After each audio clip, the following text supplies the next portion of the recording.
primeiro lugar, boa tarde. Obrigado por nos receber, por nos dar esta entrevista. Uma entrevista ao GE Semanário, mas que marca finalmente o arranque da nossa revista. Anunciámos há mais de um ano. Vimos depois que tinha situações que era preciso limar, que era preciso ajustar, não era tão simples como parecia. Finalmente, valeu a pena sonhar, ela está aí. Portanto, obrigado por isso. A primeira pergunta é quase da praxe. É Presidente de Câmara desde 21 de outubro de 2013. Que balanço faz deste seu percurso e já agora se mudava alguma coisa, se pudesse voltar atrás? Bom, boa tarde.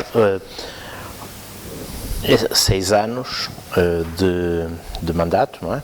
Vamos a caminho do 7º. É metade do mandato e é metade do ciclo autárquico de 12 anos, que é o ciclo máximo, quer dizer que venha a cumpri-los, mas porque isso implica as próximas eleições. Mas é uma altura boa para fazer balanço, porque também não é fácil fazer balanços ao fim de um ano ou ao fim de 2 anos, não é? Eu acho que há várias coisas que é possível neste momento perceber, é que a cidade é uma cidade sustentável, que consegue gerir os recursos que tem e fazer investimentos que são visíveis. É uma cidade que sofreu nos primeiros anos de mandato, nos primeiros 2 ou 3 anos de mandato, sofreu o impacto brutal da crise que vinha de 2009, 2010, a crise financeira, e também da dívida brutal que cá estava. Parece estranho, mas agora que estamos com a situação estabilizada, vem este processo Covid, que também não é provavelmente um processo fácil, mas eu diria que o balanço é positivo e estou muito contente e julgo que generalizadamente as pessoas perceberam que não é possível ter tudo, mas é possível ter garantidamente uma coisa, que é ter confiança na Câmara e confiança no Presidente da Câmara. E desse ponto de vista acho que as pessoas podem se queixar que nem sempre as coisas andam com a velocidade com que todos gostaríamos, eu também não sou muito paciente, mas em contrapartida as pessoas sabem que estamos a cumprir a lei e estamos a cumprir as etapas que é necessário para que as coisas aconteçam. Eu acredito que a Feira dos Carvalhos já devesse estar pronta, que a Escarpa já devesse estar pronta, mas são processos que são demorados, a contratação pública é difícil, e se eu a mudar alguma coisa, acho que no dia-a-dia há com certeza muita coisa que se muda do ponto de vista estrutural. Eu não vejo grandes coisas que mudasse. Acho que estruturalmente as decisões foram muito ponderadas. Não acho que a cidade tenha sofrido nenhum problema com este processo Covid que a tenha impedido de fazer o que devia. O que para mim é o balanço mais importante, é chegar a uma altura destas e ter esse balanço. Falando das contas, e eu vi numa entrevista, se não me engano, no final da semana passada, o Presidente a dizer que o Covid não ia afetar as contas no verde. Como é que se consegue não afetar? Quer dizer, vão ficar projetos para trás, os financiamentos que fizeram são suficientes para se conseguir gerir as coisas? Vejamos. Para perceber qual é a situação e o que é que o Covid afeta e não afeta. É evidente que seria responsável da minha parte dizer que o Covid tem um efeito neutro nas contas. Não tem um efeito neutro, e tanto não tem que nós alocamos verbas para coisas que eram inimagináveis há meio ano atrás. Para pagar EPIs para IPSS ou para escolas, isso era inimaginável, e o volume que temos pago. Quando eu digo que não afeta a estrutura das contas, digo que não é o Covid que me vai servir de pretexto para passar com as contas boas, com as contas certas e com as contas no verde, para contas no vermelho. O que é um ano e meio de eleições até poderia ser confortável. Não é? Abrir aí uma frente de investimentos para inglês ver ou para português ver e dizer que depois houve derrapagens por causa do Covid. Portanto, o que eu quero tranquilizar as pessoas é que a Câmara continuará a ser uma Câmara de bom nome e de boas contas. E o Covid isso não afeta. Afetou as prioridades, como é evidente. E afetou uma segunda questão, vamos lá ver, que talvez seja uma questão muito técnica, que as pessoas às vezes têm dificuldade em acompanhar, que é a velha pergunta: então, se não afeta as contas, porquê a contração de um empréstimo? Bom, porque na verdade nós contraímos um empréstimo de liquidez, não um empréstimo de tesouraria, não um empréstimo de sobrevivência. E neste momento nós temos uma margem de cerca de 70 milhões de euros para contrair empréstimos, ou seja, e continuamos no verde. Ou seja, cada autarquia, em função das suas receitas e despesas, tem um teto estabelecido legalmente, que é o limite máximo de endividamento. Nós estamos a 70 milhões desse limite. Quando eu tomei posse, tínhamos o dobro. O limite era 154, tínhamos 299. Neste momento estamos a 70 milhões desse limite. Portanto, na verdade, eu durante estes 6 anos paguei 200 milhões de euros de dívidas e contraímos agora um empréstimo de 10 milhões, que é basicamente um empréstimo de tesouraria, não desnorteia nada a gestão. No entanto, tivemos Gaia, acabou por ser sempre um dos concelhos mais afetados numa fase inicial. Agora paira no ar o medo constante de uma segunda vaga. A imprevisibilidade do que vai acontecer não o faz abrandar investimentos ou abrandar decisões, ou pelo menos adiar a ver o que é que vai dar? Não, desde logo por uma razão. A imprevisibilidade depende de nós. E o município está a apostar muito fortemente em fazer o mais possível de sensibilização e usar todos os meios disponíveis para a sensibilização, a começar nos meios financeiros e a acabar nos meios humanos, pensando, por exemplo, no grupo de voluntários que nos acompanha. Bom, em segundo lugar, nós, de facto, no início apresentávamos números elevados, como apresenta número elevado o Porto ou o Lisboa, ou seja, em termos absolutos, era normal. O que é verdade também é que quando olhamos para os números em termos relativos, nós estávamos em 10º lugar.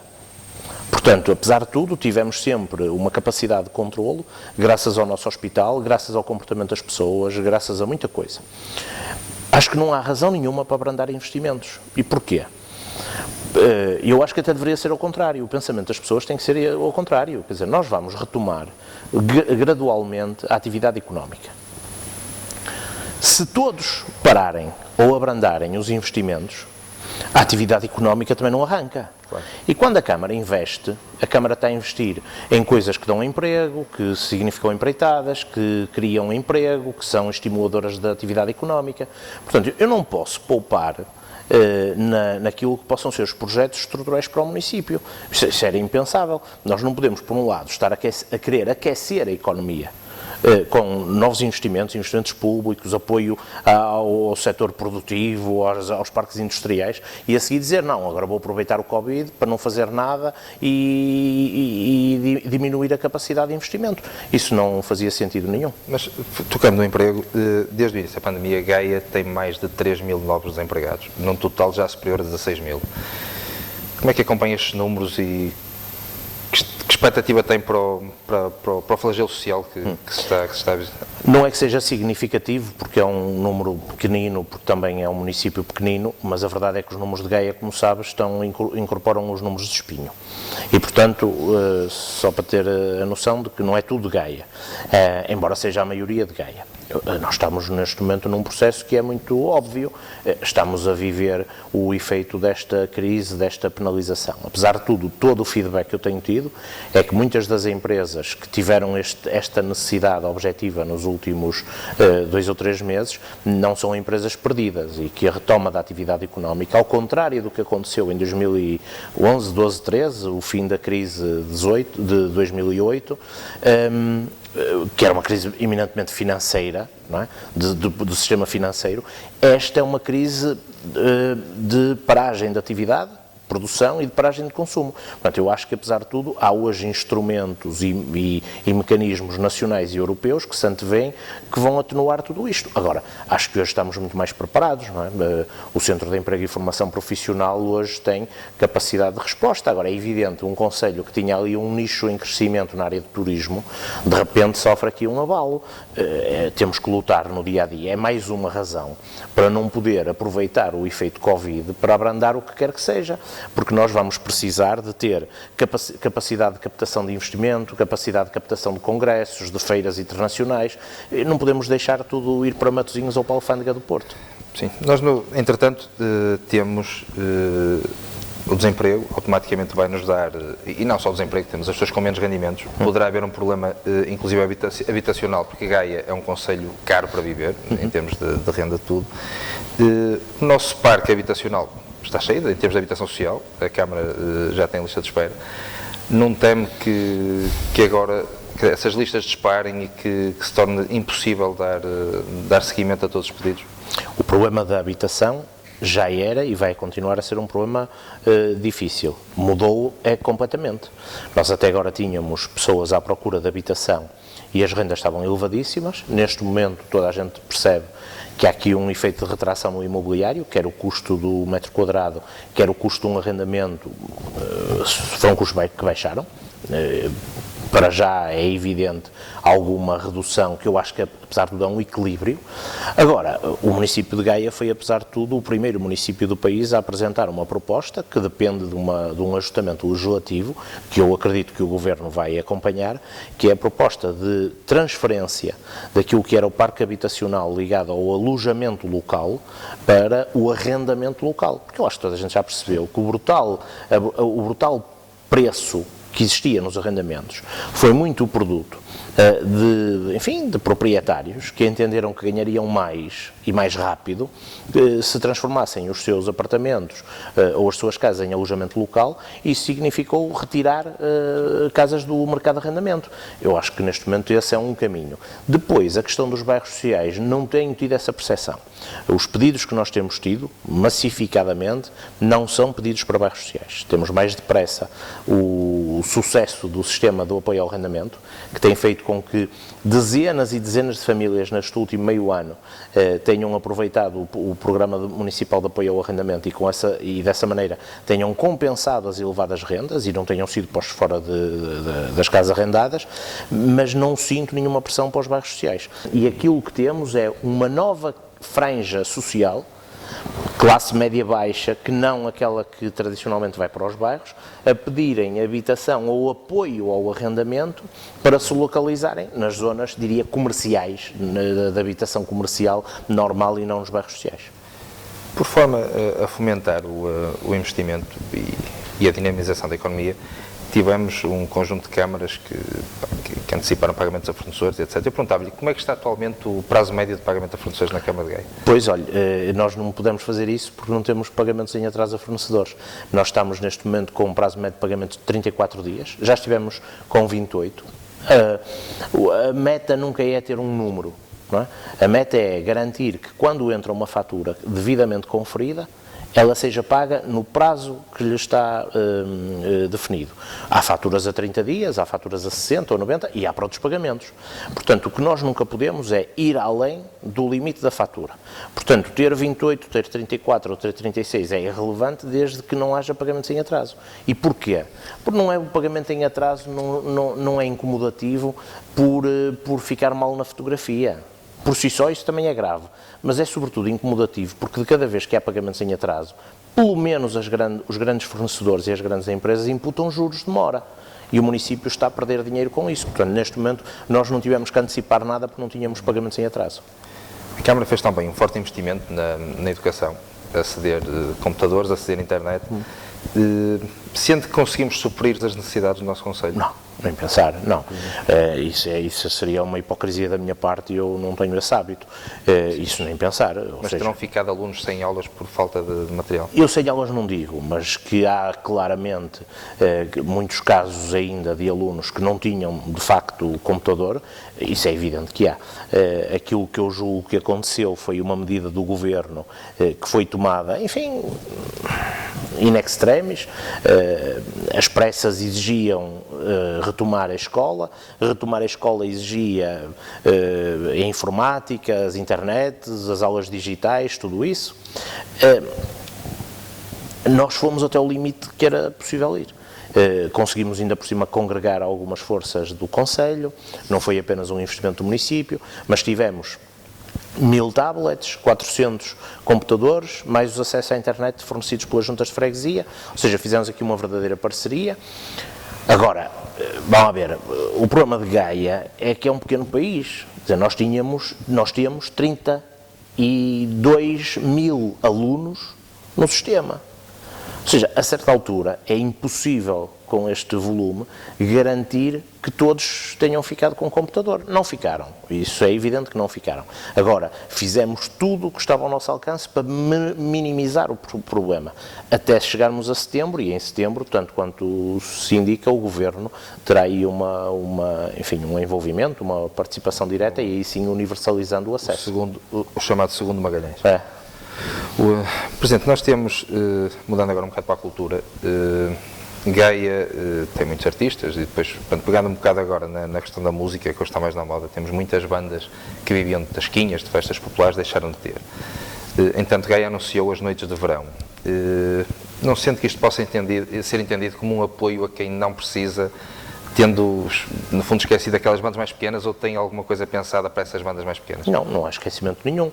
Talvez haja mais mediatismo das noites de verão, mas vejamos, as noites de verão são um programa municipal. Ou seja, nós não podemos esquecer, o mundo não parou. A imagem de Gaia e a capacidade de atração de pessoas a Gaia continua a ser imperioso. Não conseguimos ter marés vivas, não conseguimos ter outros eventos, o São João, mas que somos capazes de organizar com as devidas distâncias e para um número mais reduzido de pessoas, de organizar noites de verão, noites musicais, que cumpram todas as regras, mas que sejam ao mesmo tempo um apelo à imagem de Gaia e um apelo a que as pessoas nos visitem e a que consumam cá. Ganham mediatismo, é evidente. Agora, nós temos neste momento um programa em 15 freguesias, envolvendo a população dos mais idosos, com o recurso a artistas locais. Aliás, nas noites de verão vai haver surpresas, porque as aberturas não vão ser feitas pelos artistas de cartaz, vão ser feitas por convidados locais, e estamos a trabalhar nisso com as juntas de freguesia, na perspectiva, não é de substituir, mas enfim, mas de dar uma resposta à ausência do passeio da terceira idade e à ausência das tasquinhas, das festas da bifana, etc, etc. Agora, admito que depois a visibilidade seja diferente, mas acho que os músicos de Gaia, no fim deste ciclo, não vão ter razões de queixa. Mas o anúncio das noites de verão, numa altura em que voltamos a encerrar, por exemplo, o Jardim do Morro, não tem de trazer para Gaia aquela discussão nacional da festa do Avante Fátima, que agora que tínhamos uma discussão parecida em Gaia? Não. Porque é que se pode ali e não se pode aqui? Não, repara, o Jardim do Morro é um espaço sem regra. Eu não posso chegar lá e meter cadeiras, não é? O Jardim do Morro estava a tornar-se, é um espaço público, aberto, estava a tornar-se uma situação completamente descontrolada. Agora, eu também não posso alinhar na hipocrisia de ver pessoas a verem vídeos do Jardim do Morro a altas horas da noite, completamente atolado de pessoas, a ouvir música em alto som. E depois as mesmas pessoas dizerem que é lamentável fechar o Jardim do Morro e fazer iniciativas ao lado. As noites de verão, ou as iniciativas que vamos fazer nas freguesias, são todas elas em espaço recinto fechado, e mesmo quando não houver lugar a pagamento, bilhetes pagos, vai haver lugar a controle de entradas. Portanto, uma coisa é termos iniciativas, que são iniciativas absolutamente controladas, que respeitam, como respeita o Campo Grande e o ao concerto o espetáculo do Bruno Nogueira, quer dizer, o país não pode parar. E depois também veja aqui o contrassenso. Por um lado, questiona-se a realização de eventos que levem pessoas. Por outro lado, questiona-se que os artistas estão sem trabalho. E a mim preocupa-me, neste momento, resolver duas frentes. Frente número 1, os artistas de Gaia, nos eventos de âmbito local, que o município, como se sabe, aliás, dos anos anteriores, sempre paga, ou pelo menos participa em grande volume. E um evento mais marcante, que seja aqui um mês, que é o que vai acontecer, um mês de atividade que possa ser catalisadora do município na região. E isso vamos cumprir, agora, com regras de segurança e não com a situação que estava a acontecer no Jardim do Morro. Não é? Presidente, uma das suas bandeiras sempre foi a questão da mobilidade. A Presidente da Câmara de Gaia, inclusive a representar a área metropolitana do Porto, nós temos a expansão da linha do metro, que está a andar, dentro dos procedimentos normais e dos timings que tem que ser. Tivemos um concurso para uma nova rede de autocarros, que pegando em Gaia, temos também, a nossa população queixa-se, falta de condições dos autocarros, que estão muito cheios, que por aí fora as próprias empresas queixam-se de uma série de coisas. E este é um problema que é de difícil resolução e vai ser sempre de difícil resolução. Não, ele de difícil resolução será, mas é sobretudo um problema que não se resolve só com diagnósticos. Eu tenho ouvido muita gente a falar de transportes, quer políticos ou não políticos, e ainda não consegui perceber nenhuma proposta concreta. No âmbito municipal, quer na Câmara, quer na Assembleia Municipal, tenho ouvido o levantamento de um problema que todo o cidadão percebe. Os transportes públicos estão neste momento num processo de degradação que o Covid não ajudou, porque pôs as empresas durante 2 meses e meio, 3 meses sem receita. Não foram só os restaurantes, nem os hotéis, nem os artistas, foram também as empresas de transporte, sem receita nenhuma. Ainda não consegui perceber qual é a proposta alternativa que me querem fazer. Legalmente a Câmara não pode transferir dinheiro para as empresas. As empresas não são públicas e, portanto, o déficit é o déficit deles. E eles, não tendo dinheiro na conta para comprar gasolina, não circulam. A procura é reduzida. Eu às vezes ouço falar de pedidos de horários em rede, onde a gente aqui na avenida percebe que estão a circular a 2 ou 3 cidadãos dentro de cada autocarro. Portanto, aquilo é insustentável. Ou torna-se público, ou é insustentável. Eu ainda não consegui perceber nenhuma proposta. A única proposta que existe é aquela que a Câmara fez em devido tempo e que passa por 2 objetivos. O primeiro objetivo, lançar o concurso. No atual modelo da concessão é impossível alterar a estrutura dos transportes públicos. E em segundo, criar um canal de financiamento via pagamento de obrigações de serviço público que permita à Câmara enviar dinheiro à área metropolitana para que a área metropolitana pague aos transportadores. Agora, vamos lá ver, estamos a falar de transportes privados. Eles sofreram nestes 3 meses. É verdade que os autocarros são foleiros, que não cumprem horários. Admito que seja tudo isso verdade, e é verdade. Agora, há uma diferença, é que a STCP, por exemplo, quando tem este processo Covid, continua a trabalhar e manda a conta para o Ministério das Finanças. As empresas privadas não podem fazer isso, como os cafés, os restaurantes não podem fazer isso, e muitos não chegaram a abrir. Por isso, vamos distinguir o que é o aproveitamento político de quem nestes anos nunca quis saber dos transportes para nada e agora encontrou aí um filão, de quem há 2 anos atrás, em 2017, há 3 anos atrás, nas eleições autárquicas, se me permite o termo, gozou descaradamente comigo, por eu dizer que os transportes eram uma prioridade absoluta e que era isso que me motivava na área metropolitana, e agora de repente descobriram os transportes. Eu só pergunto, qual é a proposta concreta? E não tenho conseguido entender nenhuma proposta concreta. A Câmara de Gaia trabalhou sempre numa parceria muito forte com as IPSS locais.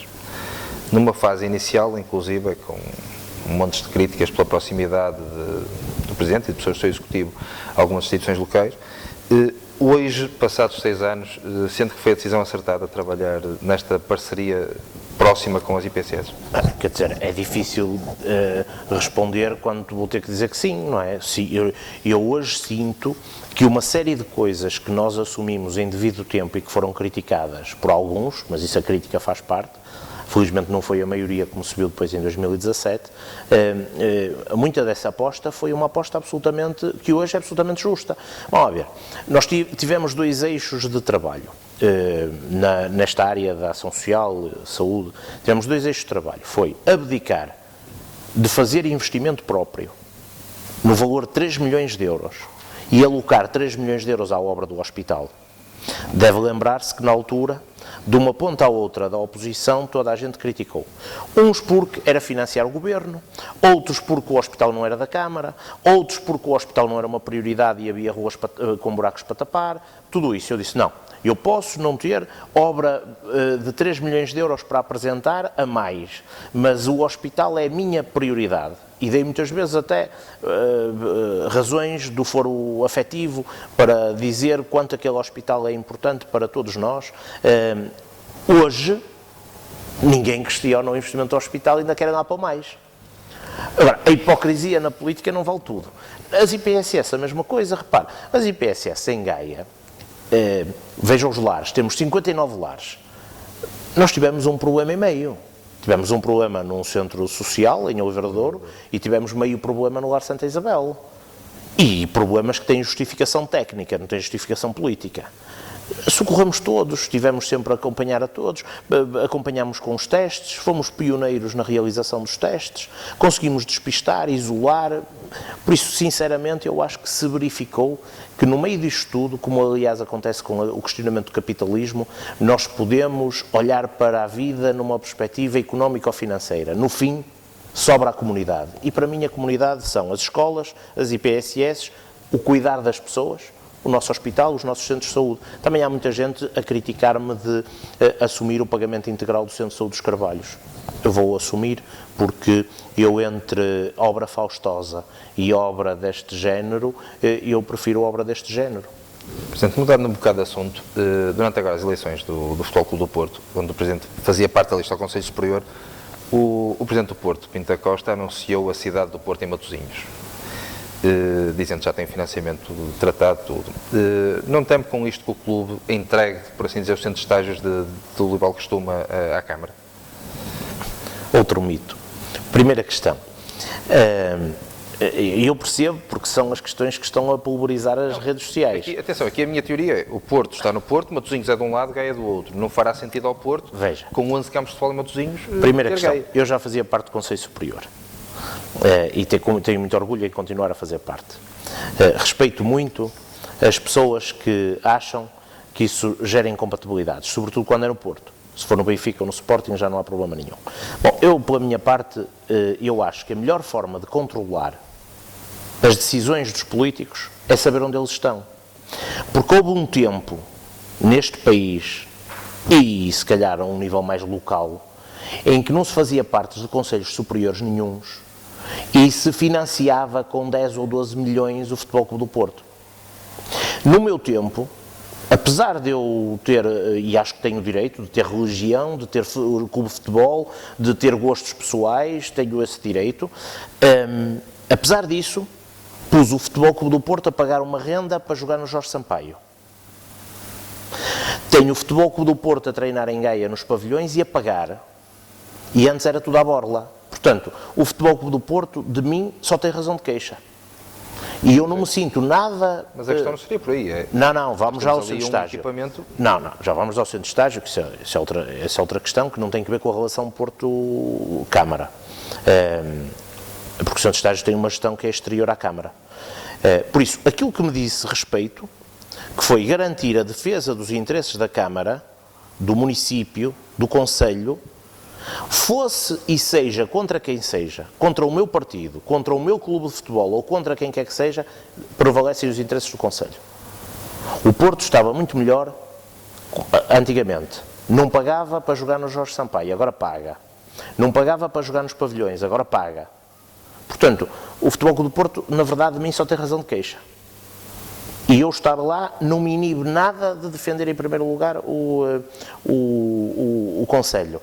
Agora, também não posso virar as costas às instituições da terra, sobretudo da região, sobretudo porque acredito que, mais uma vez, repito, a melhor forma de controlar as decisões é a gente saber cada um o que pensa e onde está.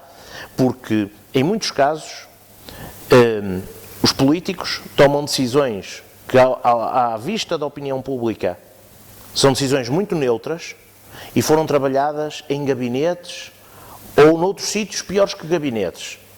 Como eu disse hoje, a expressão que eu usei hoje no artigo que escrevi no Jornal de Notícias sobre isto, muitas vezes decisões entre colunas. E, portanto, desse ponto de vista, sinto-me muito tranquilo. A questão do centro de estágio tem nada a ver com a cidade de futebol. Foi um mito que se criou. É evidente que o centro de estágio, em primeiro lugar, não pode ser devolvido à Câmara. O centro de estágio não é da Câmara, entre aspas, é do Futebol Clube do Porto, detido através de uma fundação. Agora, o que é que eu acredito? Acredito que um clube como o Porto, como o Benfica, como o Sporting, como aliás no estrangeiro acontece, vai inevitavelmente ter que polarizar a sua atividade. Provavelmente a academia ou a cidade de futebol, o que lhe quiser chamar, dedicada à formação, vai ter um contexto. O centro de estágio não é bom para isso. E, portanto, depois, vamos ver, o Futebol Clube do Porto construiu aquele projeto pago pela Câmara. A Câmara prometeu que, para além daquilo, ainda construiu um hotel. Se fosse verdade que aquilo é da Câmara e, portanto, transfere para a Câmara porque já não sei o que é, a Câmara tinha que pôr a mão na consciência porque é que andou a prometer ao Porto lá construir um hotel e não construiu. No meu tempo isso não se põe, porque eu nunca prometi tal coisa. Agora, o Futebol Clube do Porto continuará a treinar em Gaia, tranquilamente, agora, com as regras que a Câmara estabelece. No centro de estágio, o centro de estágio é da Fundação, não é da Câmara. Infelizmente. Em 2021 vamos voltar a ter Eduardo Vitor Rodrigues e acredita que pode ter uma vitória tão tranquila como a de 2017? Eu não tive uma vitória... Venceu em todas as secções de voto. Isso não é uma vitória tranquila. Isso, quando muito, é uma vitória grande. Tranquila não foi, porque... Grande é um termo simpático. Não, foi uma vitória grande. Não foi tranquila, sabe porquê? Porque foram talvez as eleições mais miseráveis que nós assistimos desde sempre em Vila Nova de Gaia. Porque foram eleições marcadas não pelo debate político, mas pela perseguição, pelo achincalhe, pela utilização das redes sociais para criar mitos e falsidades. Foram uma campanha de denegrir pessoas, de atacar pessoas e famílias. Portanto, desse ponto de vista, não foram nada tranquilas. Agora, o que eu sempre achei é que as pessoas, perante o modelo de campanha eleitoral deste, iriam responder nas urnas. Responderam. No próximo ano, não vou ser hipócrita, quer dizer, se tudo correr normalmente, eu acho que tenho mais do que condições para me apresentar às pessoas de cabeça erguida. Sou milagreiro? Não, não sou. Mas fui capaz de fazer coisas em Vila Nova de Gaia que muitos não acreditavam. E hoje o Conselho é um Conselho pujante, a crescer, teve uma capacidade de recessão das consequências negativas do Covid, como se calhar muitos não imaginavam. Temos tido um protagonismo brutal nas grandes decisões da área metropolitana, transportes, o metro, as questões estratégicas que hoje se levantam no domínio do ambiente. Quer dizer, eu acho hoje que, e vou fazê-lo, aliás, publicamente, eu acho hoje que posso fazer um balanço muito positivo. Desencalhei processos como o do hospital. Agora, dir-me-á, para ver isso é preciso ir ao hospital, porque a grande obra do hospital está a ser feita nas traseiras e quem passa na Rua Conceição Fernandes não vê. Verdade, mas vão ver e vão sentir. Desencalhei processos que estavam quase inevitavelmente condenados, como a Cerâmica Valadares, que foi aí, graças muito à Câmara, que se desencalhou. E acho que, genericamente, sinto-me muito feliz por conseguir provar que é possível continuar a fazer investimento, que é possível ter as contas em dia e ainda é possível baixar as taxas às pessoas. O Centro de Congressos será central para o nosso desenvolvimento? Claro, absolutamente. Eu não tenho dúvidas absolutamente nenhumas disso. Repare, ainda no tempo do Presidente Guilherme Pinto, e quando se aprofundavam estas temáticas no âmbito da relação Porto-Gaia-Matosinhos, nós deixámos clara a funcionalização das cidades. O Porto tem uma centralidade absolutamente evidente para os grandes eventos musicais, os grandes concertos, com o Rosa Mota, com o Coliseu, uma coisa mais pequenina com o Rivoli. Matosinhos tinha e tem o Espaço Exponor, que é um espaço de feiras e mercados de âmbito nacional e internacional. Das duas, ou Vila Nova de Gaia consegue aproveitar o nicho dos grandes eventos empresariais, académicos, que trazem gente de fora e que trazem atividade económica, ou mais dia, menos dia, isso vai acontecer num dos conselhos da primeira linha. Sobretudo quando já percebemos que o Europarque não é capaz de responder a isto. Porque quem vai a congressos internacionais sabe que tem que ser um milhão da cidade. O Centro de Congressos, ainda por cima, é um espaço que o município entendeu empreender sem investir. Ou seja, o que nós estamos a fazer é pagar o Centro de Congressos com base numa perequação de um loteamento que permite, digamos, levar ao limite a capacidade construtiva do loteamento, pondo o loteador a pagar a construção do Centro de Congressos e, ao fim de 30 anos, o Centro de Congressos é propriedade da Câmara, ponto final. A Câmara lá gastará 0,0. Ora, eu até admito que me pudessem dizer aquilo custa 15 milhões, justifica-se gastar 15 milhões da Câmara para ter um equipamento daqueles? Mas eu consigo uma solução em que aquilo que custa 15 milhões é pago por privados, fica para a Câmara, Parece quase um milagre, embora seja muito fácil de explicar, que é uma engenharia do ponto de vista urbanístico e do ponto de vista financeiro. E mesmo assim acho um pouco interessante. As pessoas só vão achar interessante o centro de congressos quando começarem a perceber que as Mercedes da vida, as Apples da vida, as Microsofts da vida, quando querem fazer alguma coisa e vão para a FIL, para Lisboa, vão passar a ter em Vila Nova de Gaia uma alternativa para Gaia e para a região. Mas, como tudo na vida, os grandes projetos e os projetos emblemáticos são sempre muito passíveis de discussão. E eu acho muito bem, e estou disponível para discutir. Agora, tenho hoje absoluta certeza de que, se não formos capazes de avançar com este projeto, e ele avançará já no mês de setembro, não tenho dúvidas nenhumas que é um nicho que falta preencher, e se não formos nós, vai ser Vigo, ou vai ser Braga, e resolvem o problema e nós ficamos para trás. Presidente, para terminar, perguntava se quer deixar uma mensagem de esperança para esta retoma aos gaienses, aos seus eleitores. Olha, a melhor mensagem de esperança que tenho deixado nestes meses é trabalhar arduamente. É das poucas coisas que eu, nestes 6 anos, posso dizer que disse uma coisa e fiz outra. Porque, na verdade, eu mandei as pessoas ficarem em casa, pedi às pessoas para ficarem em casa, sensibilizei-as para ficarem em casa e, na verdade, eu andava na rua. Mas andava na rua com a perspectiva de que era fundamental que as pessoas percebessem que a Câmara não está cá para as inaugurações, não está cá para os momentos bons, para as festarolas. A Câmara está cá para quando as pessoas mais precisam. E no momento em que as pessoas mais precisaram, a Câmara estava cá. Não posso dizer isso a toda a gente, porque hoje ouço muita gente a falar de Covid e eu durante 2 meses não os vi na estrada a defender as pessoas e a lutar pelas pessoas, a lutar pelas IPSS. Por isso, a principal mensagem de esperança passa por dizer às pessoas que cada um cumpriu a sua parte. O Hospital de Gaia merece-nos o maior dos elogios. Para mim já mereceu antes, quando há 4 anos atrás aloquei contra ventos e marés os 3 milhões para a obra. As IPSS merecem-nos a melhor das considerações, mas já mereceram antes. As escolas têm feito um trabalho espetacular, mas já mereciam antes. E depois olhar para o presente e para o futuro, na perspectiva de que não há um pós-Covid para já.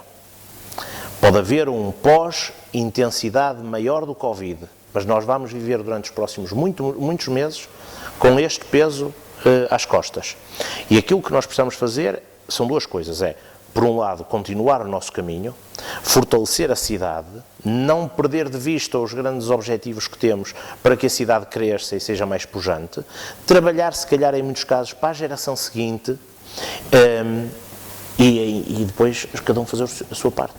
E eu acho que, apesar de tudo, a Câmara tem induzido as pessoas a serem responsáveis, sem nunca as abandonar. E, por isso, acho que a melhor palavra de esperança é pedir que cada um se empenhe. Eu acho que estamos a fazer todos pela cidade o melhor possível. Percebo muito bem que hoje a cidade é apetecível, do ponto de vista político.